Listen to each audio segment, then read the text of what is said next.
छत्रपती शिवाजी महाराज यांच्या जयंतीचे औचित्य साधून दरवर्षीप्रमाणे याही वर्षी 19 फेब्रुवारी रोजी पेण येथील गॅलेक्सी मल्टीस्पेशालिटी हॉस्पिटलमध्ये भव्य मोफत आरोग्य शिबिराचे आयोजन करण्यात आले होते।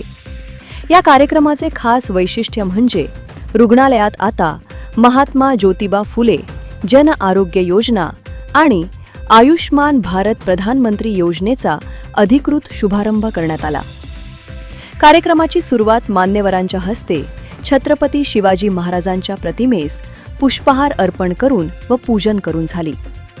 यावेळी उपनगराध्यक्ष निवृत्ती पाटील, मुख्याधिकारी जीवन पाटील, माजी नगरसेवक संतोष पाटील, उद्योजक प्रशांत पाटील, उद्योजक रफिक झटाम आदी मान्यवर उपस्थित होते।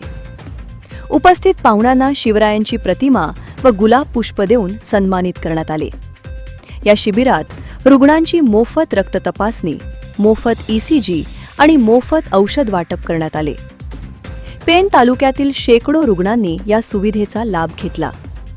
यावेळी बोलताना उपनगराध्यक्ष निवृत्ती पाटील, मुख्याधिकारी जीवन पाटील व पत्रकार विजय मोकल यांनी नागरिकांना शिवजयंतीच्या शुभेच्छा दिल्या आणि सामाजिक बांधिलकी जपल्याबद्दल गॅलेक्सी हॉस्पिटलचे कौतुक केले।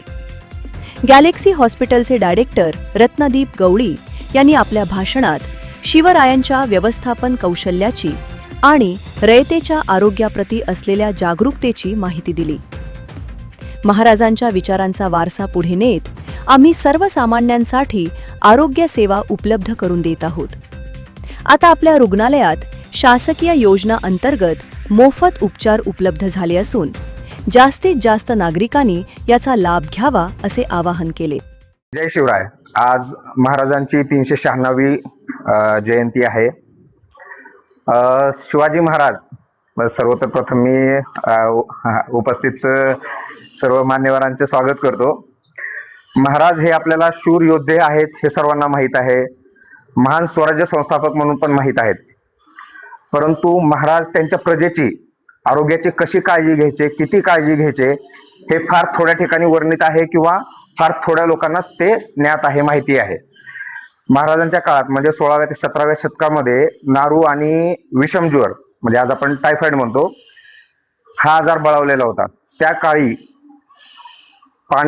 पाण्यामधून जंतू संसर्ग होतो आणि त्यानंतर विषमज्वर हा भयानक आजार होतो। त्यावेळेस काही उपाय नव्हते तेवढे, तर तो आजार होऊ नये या कारणाने महाराजांनी त्यावेळेस आयुर्वेदाची मदत घेऊन की जंतू संसर्ग पाण्यातून होतो ना, तर पाणी वाहतं पाहिजे म्हणून त्यांनी शक्यतो सर्व वाडी वस्तीवर राहणाऱ्या सर्वांना सांगितलेलं की वाहत्या नदीचंच पाणी पिण्यासाठी म्हणजे तुम्ही वापरावं म्हणून। पण जिथं जिथं विहिरी होते, तलाव होते, तिथून त्यांनी पाणी सूर्यप्रकाशात आणि वाहतं राहावं त्यासाठी झरे तयार करायला लावले। आता हे माझ्या मनाचं नाही, ग्लिम्सी ऑफ आयुर्वेदा हे एक पुस्तक आहे, याच्यामध्ये हा रेफरन्स आहे।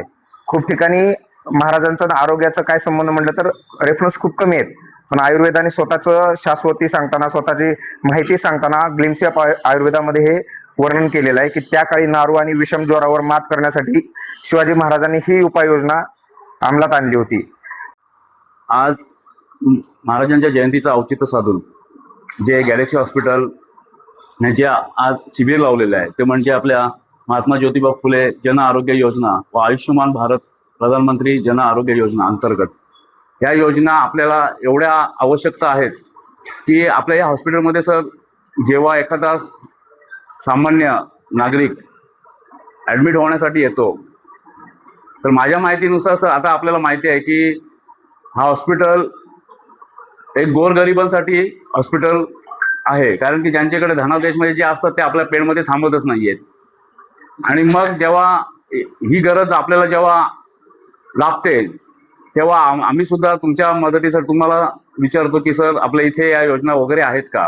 पण काही वेळेला आपल्या पेशंटना या योजनेसंदर्भात काही माहिती नसतं, पण आमची एवढीच तुम्हाला रिक्वेस्ट आहे की जेव्हा एखादा पेशंट आल्यानंतर त्याला पूर्णपणे माहिती देणं आणि सर एक जी आपल्या आता तुम्ही वाचून दाखवले कुठले कुठले आजार आहेत त्याची एक लिस्ट बनवून इथे लावणं महत्त्वाचं आहे, कारण नंतर मग त्यांचा गैरसमज होतो काही आपल्या पेशंटचा आणि मग त्याच्यात वादविवाद निर्माण होतात। ते असं न होण्यासाठी एक आमची सूचना म्हणून म्हणजे तुमच्या रिक्वेस्ट आहे।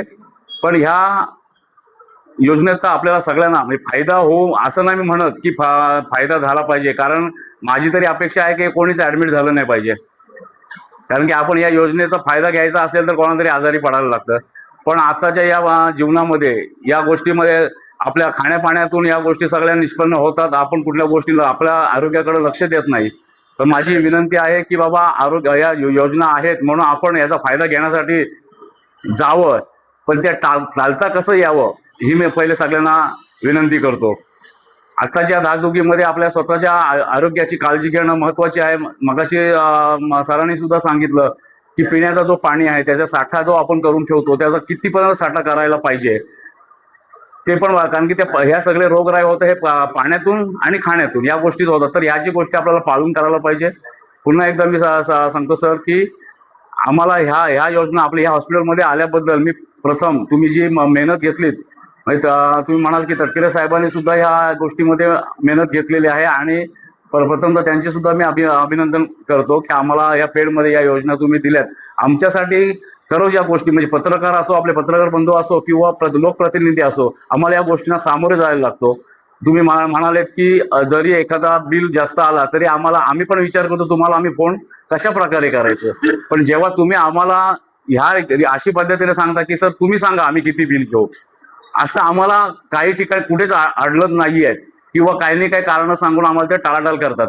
पण आम्ही पुन्हा तुमचा धन्यवाद एवढंच करतो की आमची ही जनता आहे इथली, म्हणजे आता खेडोपाड्यातली असो, कारण की ही इकडची जनता तुमच्या आपल्या हॉस्पिटलमध्ये येतो, तर त्याचे पुरेपूर आम्हाला फायदा मिळावा आणि तुम्ही देणारच ही आम्ही अपेक्षा करतो. आणि इथे थांबतो. जय हिंद, जय महाराष्ट्र. जनोदय करिता विनायक पाटील, पेण.